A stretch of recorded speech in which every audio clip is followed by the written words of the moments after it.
right now. Oh. Are we good now, Dr. Clary? Yep. Hey, Doc. I'm good. I'm doing good. How you doing? Yes, sir.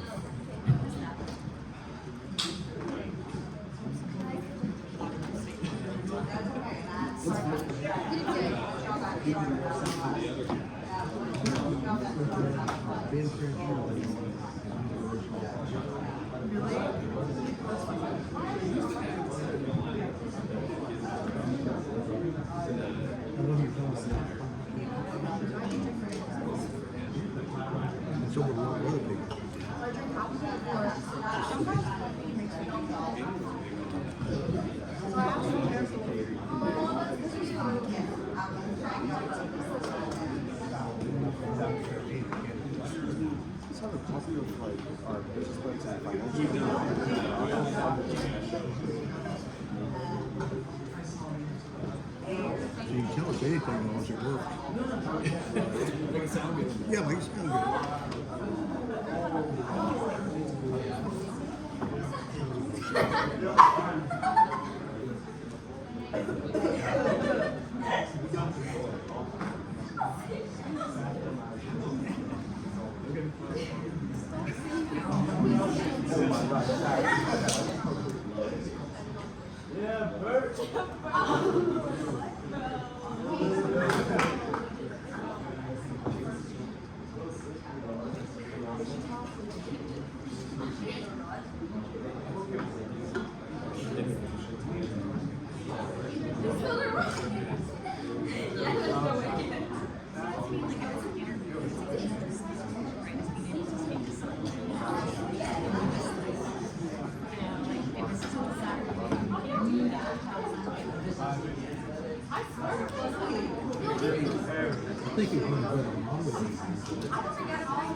And that's what I typically do.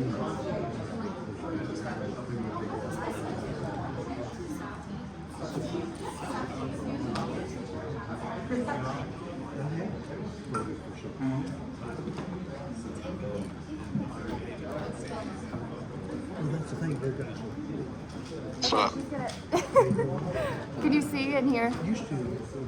yeah. You wouldn't. Well, I guess it's fine. She's gonna go get more batteries instead. So you guys can just head on.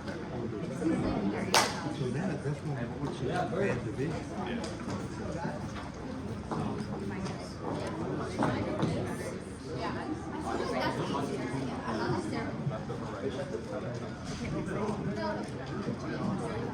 You're carrying this for the rest of the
Is your group Protect Buddy? Are they what? What's their name? My group's name? Yes. Oh. What group? What's This your? group? Wait, what group are we? What's your? No. We're RemPad. Oh, there you go. RemPad, CLC. Thanks for being no help on that one.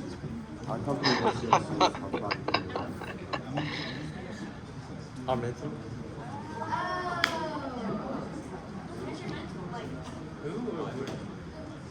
Dr. Claire.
We're gonna get started. We're gonna get started. We're looking for batteries for the mic, so as soon as we get them, I'll hand it to whoever's speaking. This is RemPad, thank you. I'm losing my mind today. Who was mentored by Dr. Grant Clary, who is joining us remotely. So, RemPad, take it away. We'll get you a mic in just a second. Dr. Wells, you said just go ahead and start. Do what? Just go ahead and start. Go ahead and start. Good morning, everyone. Before we get started, I'd like to introduce to you our team. I'm Albert Ding, the Chief Executive Officer. Over here is Sophie Dang, our Chief Marketing Officer. Jack Munson, our Chief Information Officer. Anirudh Karakulula, our Chief Financial Officer, and our Lead Technological Developer. Over here is Marinika Professor Kent, our Chief Design Officer. And lastly, Lily Morin, our Chief People Officer, who's going to start y'all off today. All right, good morning, everyone. So though I graduated from college within Tennessee, I was actually raised just outside of Los Angeles, California, in a minuscule desert town known as Agua Dulce. Growing up, I was adjusted to just how hot the days got, and I was aware of the effect of the drought on my life and my family's lives. But I was never too worried, as I was in a fortunate position with a wonderful family that was aware and careful of the dangers of heat stroke and just what they left behind in a car. However, just because my family was cautious doesn't mean accidents never happened. Take, for instance, an example of when I was around 7 years old. My family and I had spent the whole day in downtown LA, and when driving back, which was about a 2-hour drive due to constant traffic, my brother had chosen to fall asleep. He was around 10 at the time, and he remained asleep when we arrived at the house. Now, I knew my brother was asleep, but average sibling rivalry chose to say nothing of it. My parents, who were exhausted from the day, just wanted to get inside, grab some dinner, let the dogs out, and they were not aware that my brother was asleep, so they did not think to wake him up. From what I can recall, my brother remained asleep in that car for about an hour, likely locked in as well. Now, fortunately, my brother was never in any serious danger, but it was the sheer fact that my parents had done something that most parents claimed they would never forget, and they had been parents for up to 10 years at that point. They had left their only son in a car for about an hour. This was just one small incident that occurred within my little family. But growing up in LA, I heard time and time again of babies, toddlers, 8-year-olds, 10-year-olds, cats, dogs, you name it, getting left behind in boiling hot cars, many of the times, which turned fatal. But what if there was a way to help? Here at COC, we are dedicated to providing products for society that eliminate risks and dangers in everyday life.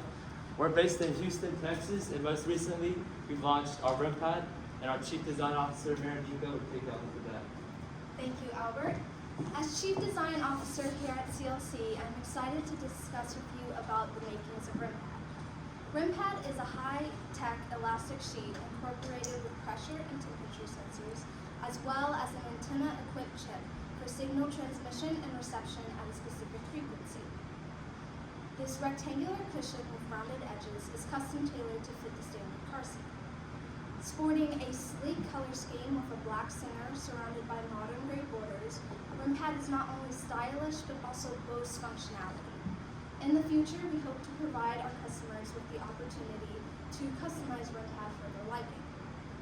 This pad also comes with a standard USB connector for hassle-free charging every 2 months. Designed for optimal comfort, RemPad features a center padding area for maximum cushioning. The pad is also designed for regular use and has a textured surface that is easy to clean and maintain. We have made RemPad easily installable into any vehicle with the purpose that it will help minimize the risk of dangers to children and animals left in hot vehicles, as well as just help our customers remember any items they may have left behind. I'll now hand it off to Anirudh, our Chief Financial Officer and Technical Developer, who will discuss with you more on the technological blueprint of RemPad. Good morning, ladies and gentlemen. How are we doing today? I just want to talk to you about RemPad. Behind me, I have 2 words, onboard diagnostic and CAN bus. How do these relate to RemPad? Well, it is your way to communicate between RemPad, your car, and you as the user. A 3-way transmission with transformative technology. Now, what is the onboard diagnostic? Well, this is what it looks like, and basically it's a port on the right-hand side of your dash in the driver's side. And basically what it does is it controls all aspects of your car. Basically what it means is it looks over and monitors parts of your cars, and this is only one aspect of our technology of RemPad. Now, as I said, CAN bus, how does that work? Well, right now I have the request response scheme as well as UART. I'll get to those later as soon as I introduce you what the CAN bus is.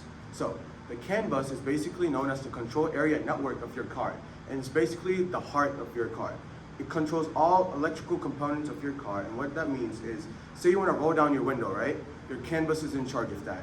So what is that request response scheme I was talking about? Well, the onboard diagnostic, also known as OBD, is going to communicate with your CAN bus to be able to lower your window down, turn your AC on, and remote start your car. That's how we are being able to save your child.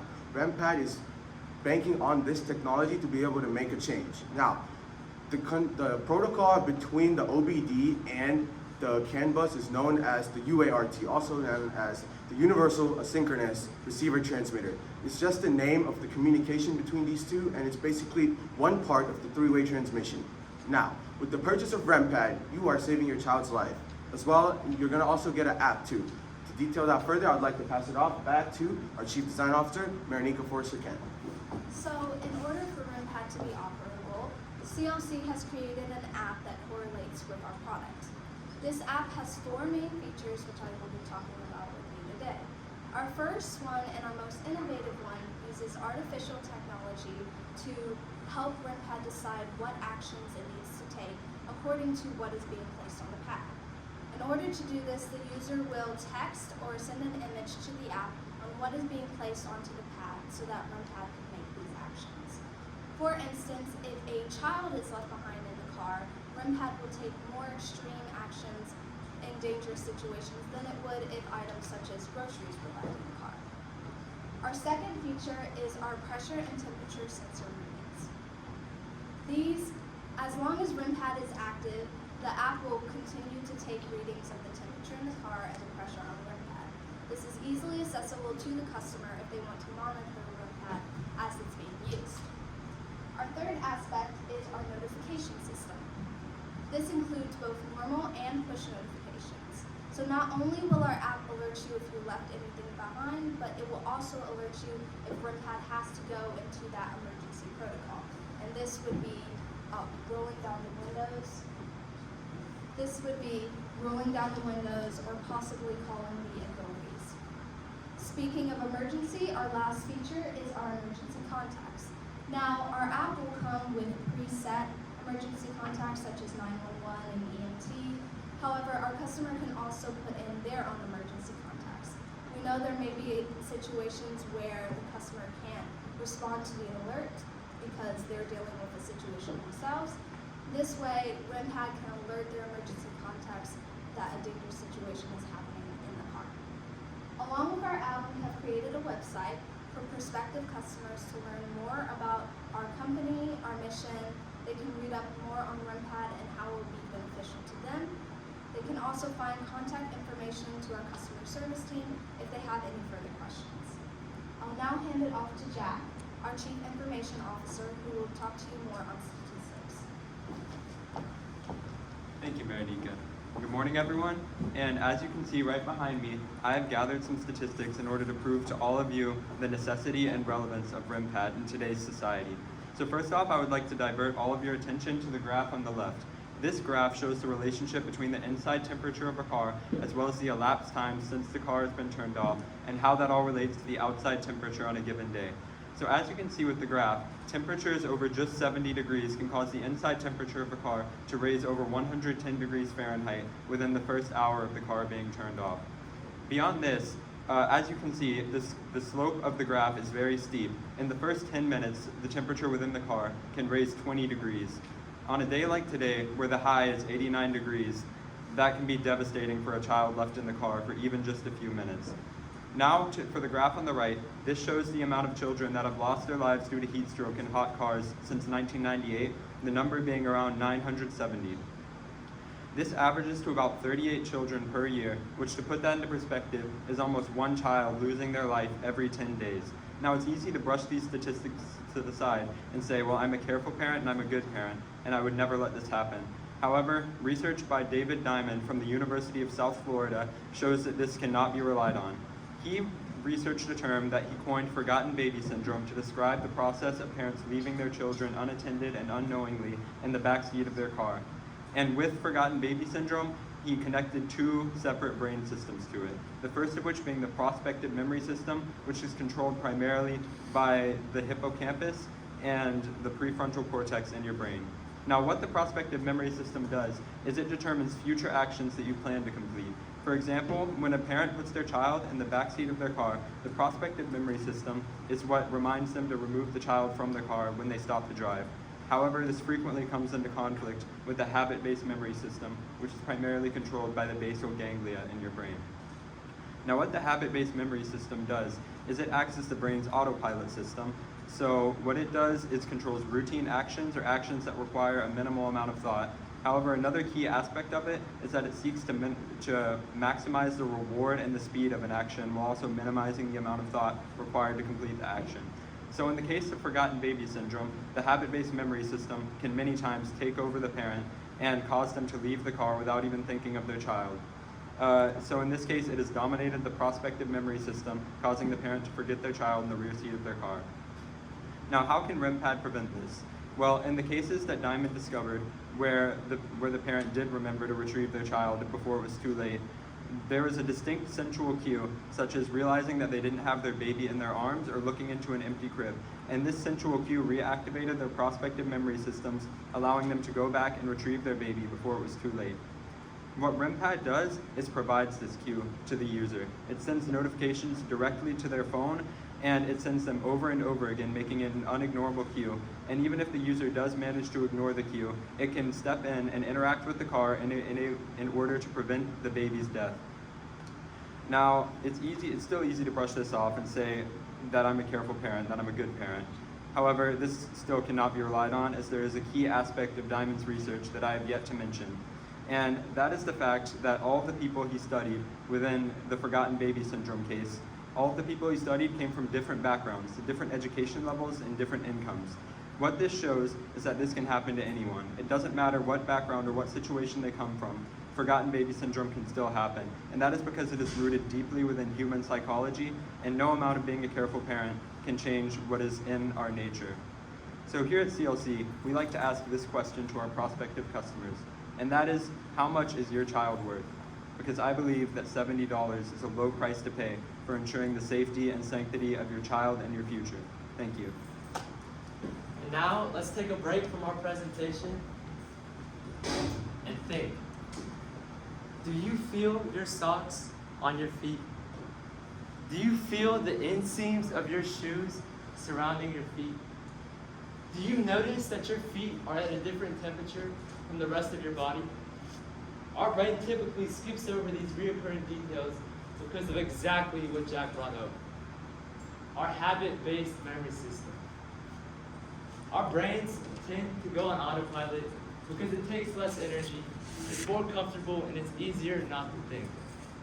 And that's why when parents forget their children, pets, groceries in their car, they're used to getting out of their car and going to where they need to go, just like how we're used to wearing socks on our feet and shoes on our feet. And now Sophie Dang would take a dive into marketing.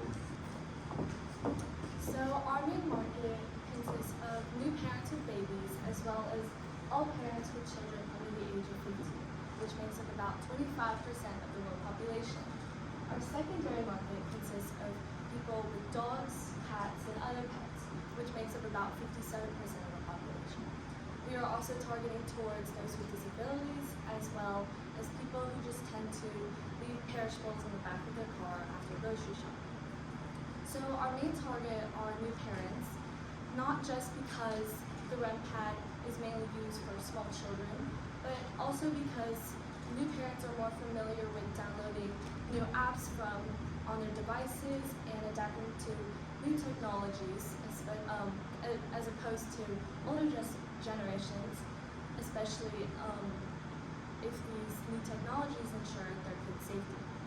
There's also been a growing trend of overprotectiveness by parents towards children over the years, so fewer parents are allowing their kids to go outside without proper supervision, and there is much more concern over children's safety than in the past few years. So though fewer families are having as many kids nowadays, the fertility rate each year has stayed relatively the same. And in fact, the youth population is expected to increase by 8% by 2015. The pet ownership rates have also increased drastically in the past few years, especially with the COVID-19 pandemic. And they are only predicted to increase over time as people's income levels increase as well. So we expect our market size to remain relatively static and experience some growth. So though our product appeals to all people, there is a greater appeal in more urban households than rural areas, because in more rural areas, people are less likely to own cars, while suburban families are more likely to be able to afford vehicle items. Also, there is a greater appeal for our product in hotter areas like Texas and Florida, because that is where these accidents occur most often. However, we are still marketing towards colder areas because car temperatures can rise to high levels in cold environments, and it is just as dangerous to leave a kid in a cold car as it is to leave a kid in a hot car. Currently, we are selling our product all throughout the United States, expand our product to internationally in the future. So to be able to advertise, promote, and grow our market, we are really focusing on promoting our products on social medias, especially Facebook, Instagram, and YouTube, because on these social media platforms, the largest age group consists of 25 to 34-year-olds, which is typically the age of parents to small children. We, on these ads, we really want to focus not only on the importance of our product and the feature our product and ad contain, but also bring awareness to the children that do die due to heat exhaustion in these vehicles. We also want to collaborate with parenting influencers on social media so they can promote our product to their large following of parents. And we would also want to promote our products on Google Ads so that when people are looking up solutions to these problems or are looking up keywords such as parents, children, animals, cars, our product pops up as the solution. For in-person events, we really want to focus on baby fairs such as Baby Palooza to promote our product and offer in-person demonstrations to really increase in-person exposure to what our product is. And usually the people that attend these baby fairs are parents who want to learn more ways, discover new products to better their parenting skills. We also want to do something similar with car shows such as the Houston Auto Show to, again, offer demonstrations, show a wider variety of people just what our product is, and really get that exposure that they need to understand what we are promoting. We also want to connect with local daycare centers to the Houston area, as well as other child care professionals to promote our product to their patients. And we want to take advantage of seasonal holidays or times when parents are really busy, driving kids around to really heavily promote our product and offer various sales to really engage people. So now I'm going to pass it off back to our CFO, Luke. So, what do you need for a company to run? Money, right? Well, let's first talk about how much it costs to make the RemPad and how much we're selling it for. So, behind me you can see a table of our suppliers, but before that, the cost to make a RemPad is $36.40. Now, we've raised it up for a retail price of $70 to ensure that our liquidity for the next 3 years is high enough to be able to sustain our large production scale. Now, as you can see for our suppliers, we have only one out-of-state supplier, which is known as Innovative Sensor Technology. Those guys are going to be providing us our temperature and pressure sensors, while the rest are in-house, local in Houston, Texas. So, our freight costs are involved in our startup expenses, which I'm going to go into next. So, startup expenses. Overall, it's going to cost around $751,000 for to start up our company. So, what does that include? I'd just like to go over the list here. Well, I want to talk about incorporation expenses. What are those, right? Well, in this case, it's basically going to be our legal entity. So it's going to be a legal review team, and we're going to be looking over what we can do as a market to be able to contribute to society and back. Now, our equipment is and we only have one in-house machinery that's going to be constructing the RemPad from all these materials that we outsource. And that's known as the Siemens Industrial Automated Machine. That's going to cost around $450,000, and I'm going to talk about the return on that asset later on. But basically, this is our startup cost, $750,000, but our profit and our net income, as you can see, is going to rise. For net income, as you can see, first year we're making around $438,000, just short of $500,000. Year 2, we're making around above $1.5 million, actually 1.6, and then year 3 we're making $3.7 million in net income. So, I'd just like to preface that our entire company is cash funded, so meaning that we buy our inventory holdouts at the beginning of the year through cash, and we hold it our entire year through production. And if we have to buy again, we do, but we keep our inventory hold, and we don't have any accounts receivable or payable. Now, what that means is cash flow, right? I've talked about cash. How's the cash flow looking? Well, the first year it might look like it's zero. However, it's $625. We have a positive cash flow. Second year, we're just above 1.5 million. In the third year, we're back to $3.7 million in cash flow. So if you can see the similarity, it's that our cash flow and our net income are proportionally related because we're an entire cash-based company funding every expense that we have through cash. So, expenses. Well, every time we have to concur an expense, we have to make up the money, right? So, time to talk about the break-even points for all 3 years of our production. So, year one, we have to sell around 16,000 units to break even, and then our profit is going to start. Now, year two, it's 16,500 units, and then year three, it's 18,000 units. Why we need to sell more units to break even is because we're going large scale production by year 2 and 3. Because year 2, 2025, we're going to be partnering with car manufacturers, meaning that we have a greater, larger scale production, meaning that we're going to have larger expenses, correct? Meaning that we need to produce more units to break even. Now, I've talked a lot about finances, just money, how we're going to get our production and all of that. But what do investors really care about? Profitability. Let's talk about that. So, behind me, I have 4 profitability ratios: net income, net profit margin, gross profit margin, return on assets, and return on equity. So, my net profit margin, CLC's net profit margin compared to industry average is around 12.2% compared to the 6.7%. We're profitable in our net income for the first 3 years of our production. We're going to keep on going. And for gross profit margin, it's a whopping 20% over industry average, showing that we have great sales our sales are greater than the cost of goods sold that we need. Now, our return on assets. I'd like to talk about that first. Our assets that I already said, we have one, the Siemens Industrial Automated Machine, correct? So, that costs around $450,000. However, we're making 17.2% off after that $450,000, in addition to that making up the cost for that $450,000. So, the industry average for that is 10%, we're at a whopping 17.2%. Now, time to get back to return on equity. So we started off with an equity of $2,115,000. Now, we're making approximately 14.6% of that back in our first year alone. And then year 2 and year 3, as our largest scale production increases, we're going to be reaching new heights. So basically, profitability, we're a really profitable company, allowing us to produce on a large scale, give back to the community, keep on producing RemPad for future generations. So I'd like to take the honor to introduce our Chief People Officer, Lily Morton. She's going to talk about the corporate workplace environment. Thank you so much, Honorud. So, CLC will be working out of a 20,000 square foot warehouse, and with that comes many risks.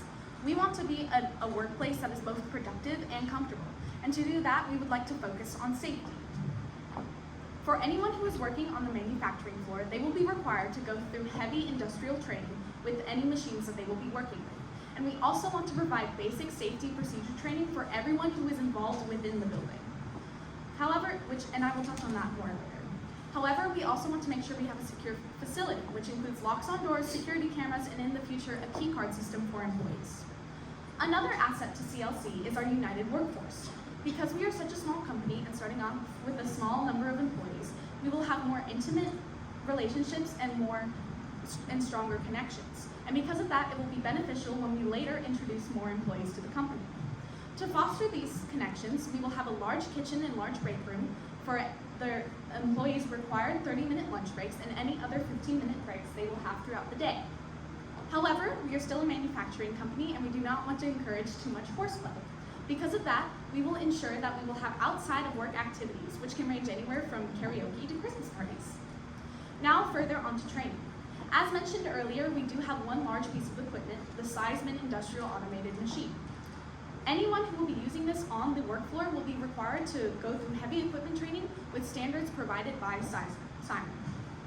Anyone who works within the building will go through basic procedure training, which can range anywhere from knowing how the product works to basic safety protection while around it.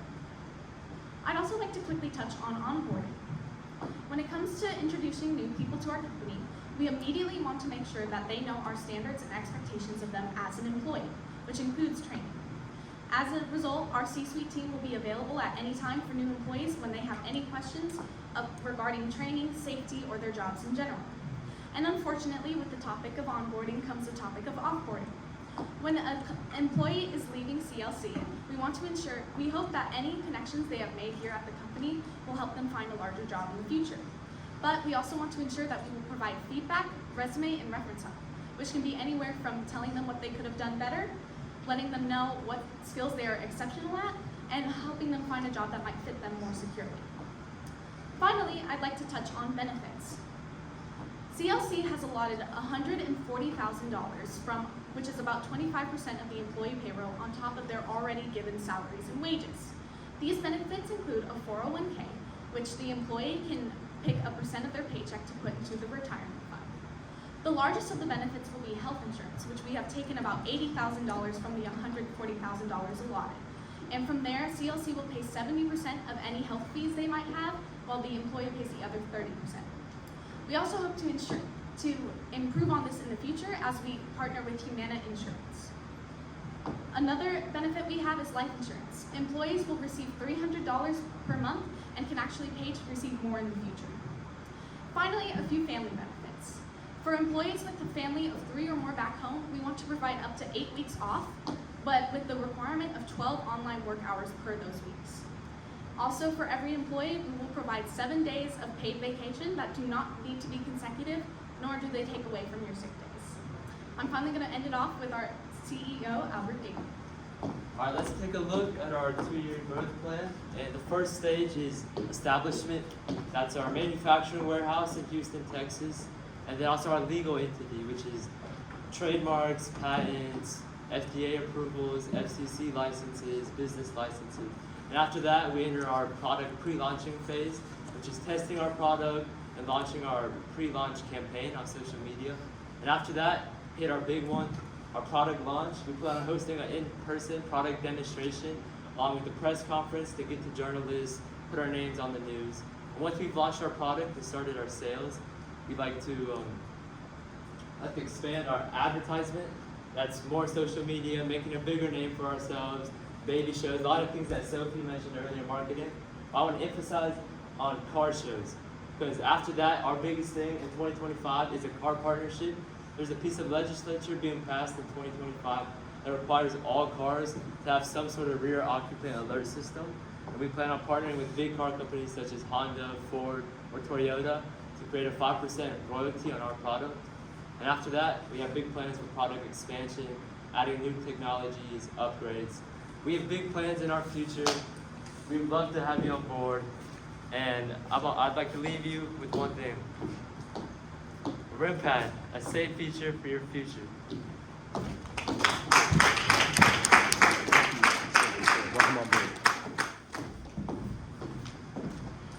Any questions? We're open to questions. I can start. Great job. I really appreciated your energy with your presentation. It's clear that this product comes from a place of wanting to help people and save lives, which is a really great mission for a product. I'm having a hard time understanding how this works, so I'm hoping you can walk me through that a little bit more.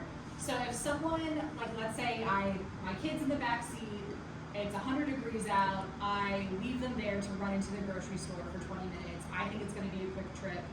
Maybe I forget that my kid's there, maybe I purposely think it's not a problem. What happens? I close the door, I walk in, what happens? So essentially what RemPad does, as soon as we have an antenna chip equipped, correct? So that has a transmission range of 33 feet. So it keeps on measuring the distance between your phone and RemPad. And the second it's greater than 33 feet, RemPad is going to start to become active in protocols. So active response for pressure and temperature readings. So say in the grocery store, you're 33 feet and greater away, correct? So what's going to happen is it's going to take the temperature readings. So if the pressure sensor senses that the pressure is the same for a period of time, say that means that an object is on there. In this case, your baby or your child, right? And the temperature is increasing, as my chief design officer said, 72.5 to say 100 degrees. What's going to happen is it's going to start transmitting and talking to the OBD port, as I said, and that's going to communicate with the CAN bus through a transmission protocol that I said, UART. What that does, it's going to roll down the windows, it's going to turn on the AC, and some cars are equipped with the fact that you can call emergency authorities. So in the case that something did happen to your baby, you're going to be able to contact your emergency authorities, get your baby safe. So it's not like an automatic call 911 after 20 minutes passed. So we have preventative measures, so AI. So first thing it's going to do, lower down the windows, turn on the AC, car alarm starts beeping. And so as well, and it's going to be secure. Say that you're in a secure location, and sometimes you might worry that, okay, my window rolled down, what if someone tries to steal my baby? But the authorities are called. If windows are lowered, the authorities are going to be called. Car alarms are going to start blaring, so attention is brought to the car.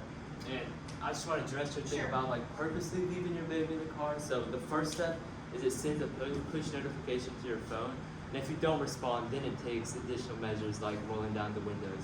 So there is an option to go on your phone and say, I'm just leaving it temporarily, I'm doing a 10-minute grocery run or something. Okay, and so if I am like, let's say I park at home and I've left something in my trunk, but I'm okay with leaving it in my trunk, I have a way to turn this off without having On your app. Okay. And also so as she mentioned for our app, there's different objects. If you have groceries, obviously it's not going to set off the car alarm or call the emergencies. There's different things for different products, and there's options on the app to do what you want if you want it. Okay, and this seems to require some level of technology that exists in your car. I don't know anything about cars, so this is for you guys to tell me.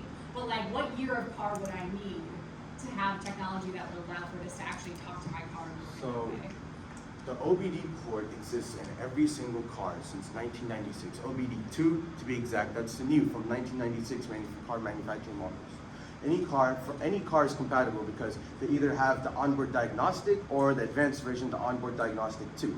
That's all you really need for RemPad to work because it's Bluetooth transmission to that. And all cars have, some cars have a CAN bus, otherwise, as long as you have an OBD, this product works. And all cars do since 1996. Okay, great. Rest assured. All right, and then I have one question, a couple things I guess related to marketing. So first, I do want to caution as you are calculating your target market, right? Like your target market is not global parents, right? It's parents with cars. And we live in a very car-centric society, but most of the world doesn't. So if you're trying to calculate like how much you can make and how much, you know, of the market you're trying to grab, like that is a much smaller market than I think you guys have anticipated, right? So it's basically young, you know, early parents with young children who own cars and use cars regularly. So I want to make sure that you do think about that if you factor that in. And I'm also curious about educating the consumer because I would worry that like if I'm going to buy this, is that admitting I'm a bad parent? That like I'm worried I might forget my kid? And like yes, I think you guys made a really great case for why it could happen to anybody, but are parents gonna get that information? And like you might rely, like most companies rely a lot on word of mouth. Am I gonna want to tell my friend, hey, I bought this really great parrot just in case I forget my kid in the hot car and they're in danger? So how do you cross that hurdle of communicating to your consumer in a way that they buy your products, I guess, without shame, or that they still want to see the necessity of your product? Well, it is very possible that many people would not want to buy the car or our product just because they might think, oh, I'm a good enough parent, I'll remember. But the only thing we can do is just, again, spread the word of that these accidents happen to everyone and that it's the only way to take preventable measures is to get this product. It's not necessarily admitting you're a bad parent, it just means you're cautious. Yeah, and more on that, like she said, we really just need to spread the word, and we need to frame it more as the parents that buy this are the protective, careful parents that care for their child, whereas the parents that don't buy this aren't necessarily like bad parents. They're just not taking that next step to truly ensure the protection of their child. All right. Great job on your presentation. I love this idea, and I think it's something that's really needed. And so I think you guys did a great job communicating that. I do have a couple more questions about the technology. So you've got a plug going into the OBD2 sensor, right? And then you've got the pad that would be in the back seat.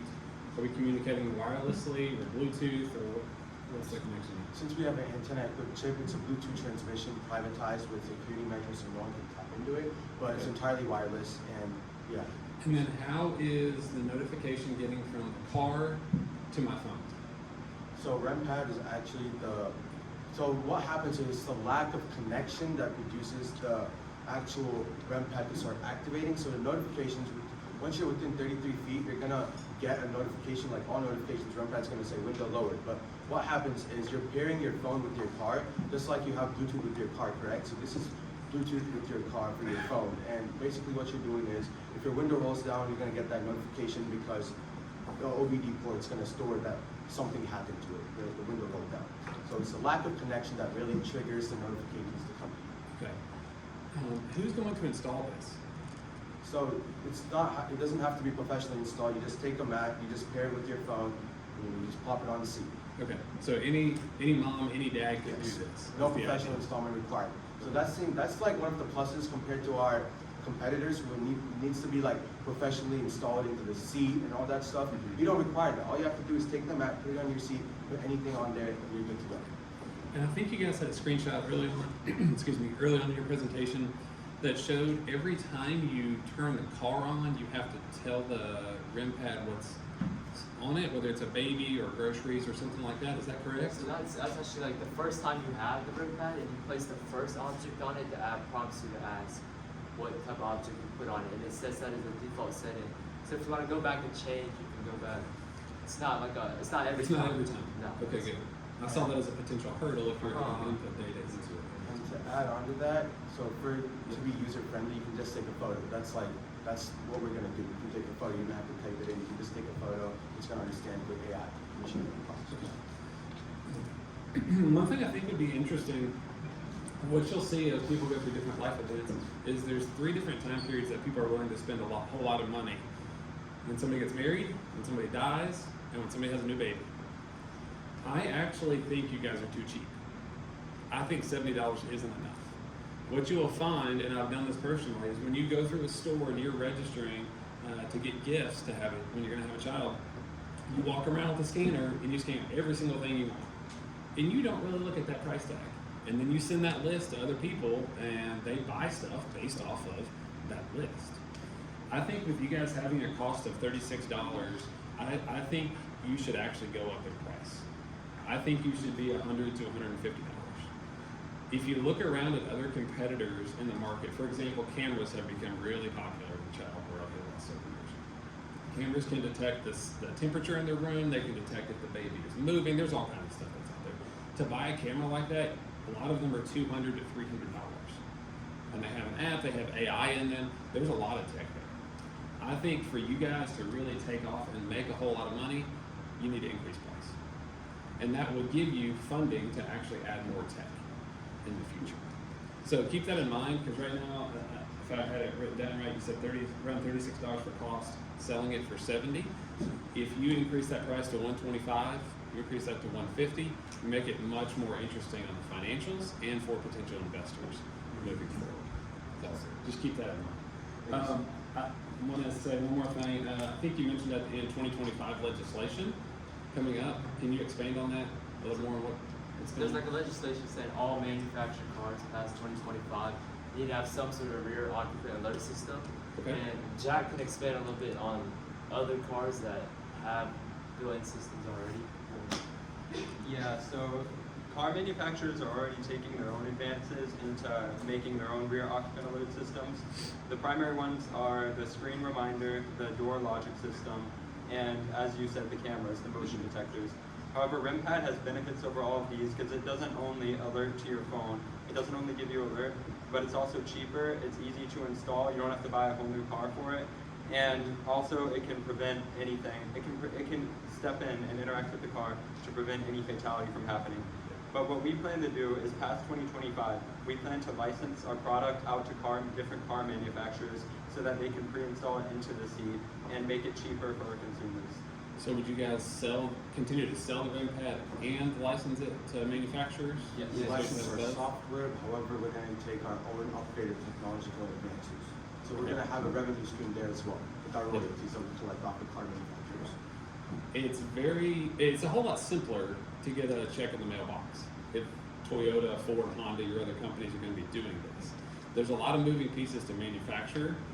So if you can license it to somebody else and not have to deal with all the calls and the complaints and the customer service, and you can just get that check saying, hey, you had a great idea and we licensed it, that's a great move.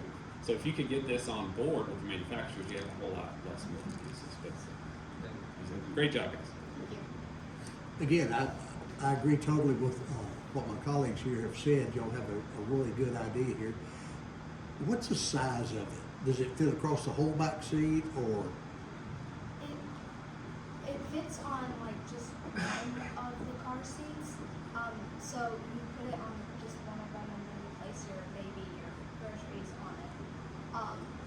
You can buy, if you need to, you can buy two, and they'll have like We have a discount on it. We're mostly like, this is like the upgraded technology. So right now it's one generic seat, but as we said in our expansion plan, we're gonna make it a whole like bag on like all rear seats, or like one in the trunk, or one in the passenger seat.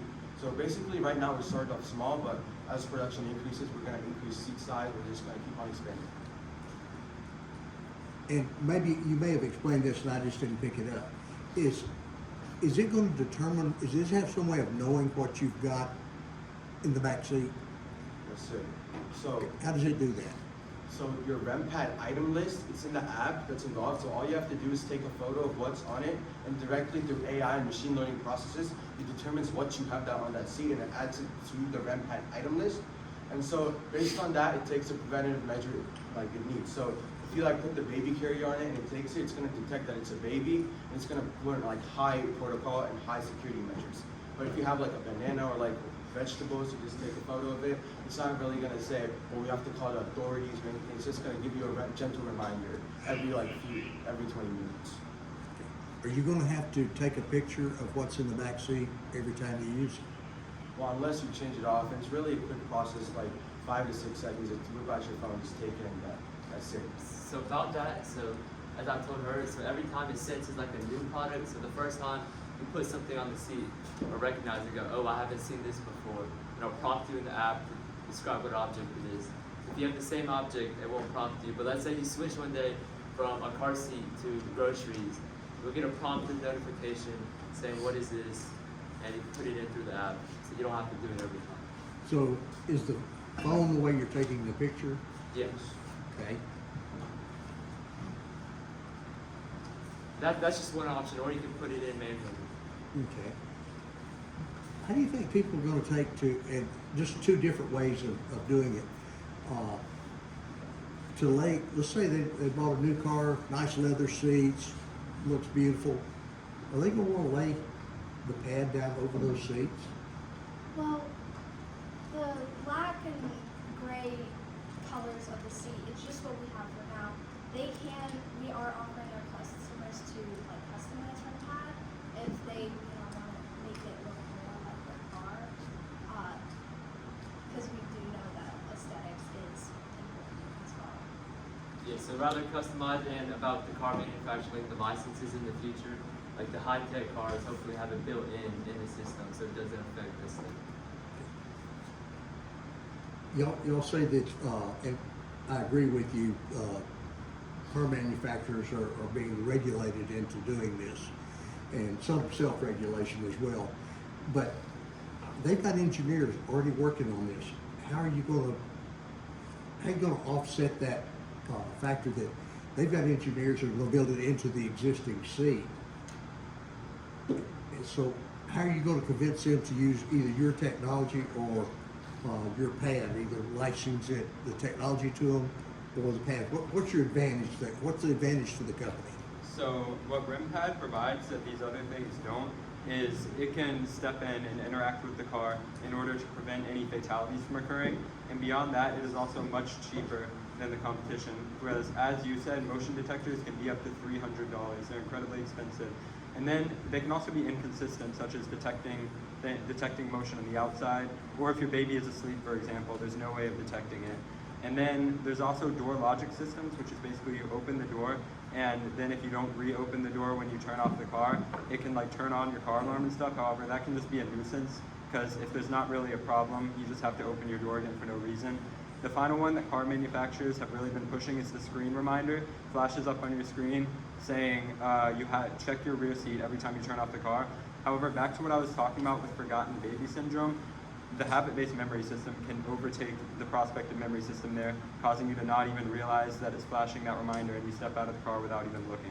So basically what RemPad has over that, it has universal applicability with pets, babies, groceries, and it also is cheaper than the competition, and yeah.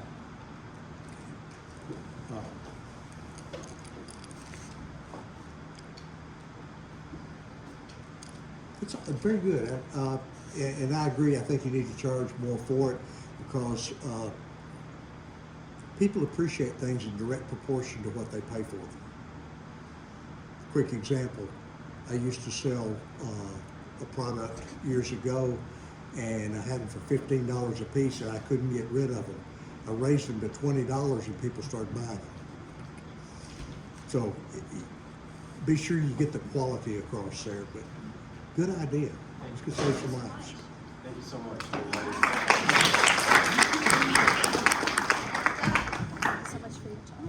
Thank you. Thank you so much. Thank you. Dr. Wells, can we get a picture? Thank you. Yes, sir. Bailey? Thank you.